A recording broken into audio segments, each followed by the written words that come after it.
High, কেমন আছেন সবাই? আজকে আরেকটা ভিডিও নিয়ে এলাম। সেই ছোট ছোট ভ্লগ ভিডিওগুলো আমার বানাতে খুব ভালো লাগে। এই ভিডিওটা আমাদের প্রচণ্ড পরিচিত একটা মুহূর্ত, রান্নাঘর পরিষ্কার। আমাদের বাড়িতে যেহেতু দুটো রান্নাঘর, নিচের রান্নাঘরে চিমনি থাকলেও উপরে রান্নাঘরে চিমনি নেই।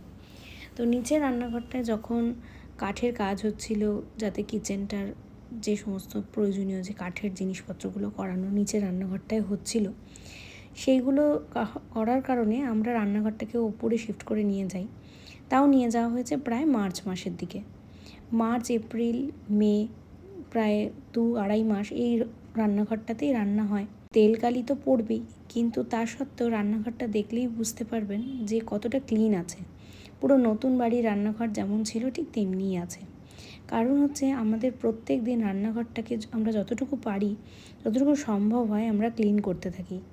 তার জন্য একটা হ্যাপি প্ল্যানেটের সলিউশনও ইউজ করি, যেটা এখন ভীষণই প্রচলিত একটা সলিউশন। অনেকেই এটা নিয়ে ভিডিও বানিয়েছেন, তাই সেটা নিয়ে আর আলাদা করে কিছু বলছি না। এর দুটো সলিউশনই ভীষণ ভালো।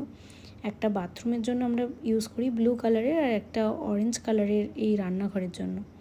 রান্নাঘরটা পরিষ্কার না থাকলে, সমস্ত কিছু নিট অ্যান্ড ক্লিন না থাকলে খুব বিরক্ত লাগে। পরের দিনের আবার সমস্ত কিছু শুরু করাটা একদমই ভালো লাগে না। তো কাজের যিনি কাজ করেন আমাদের বাড়িতে, যিনি বাসন মাজতে আসেন হেল্পিং, উনি আসলেও তো উনি তো যা কিছু করার করে দিয়ে যান, কিন্তু সব তো আর তার ভরসায় ফেলে রাখলে হয় না। কিছুটা তো আমাদের নিজেদেরও করে নিতে হয়, তাই না?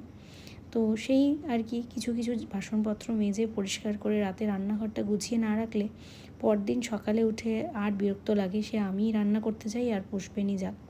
তো সেই ওয়েদারটা বেশ ভালো, সেই অনুযায়ী সব পরিষ্কার করে নিলাম।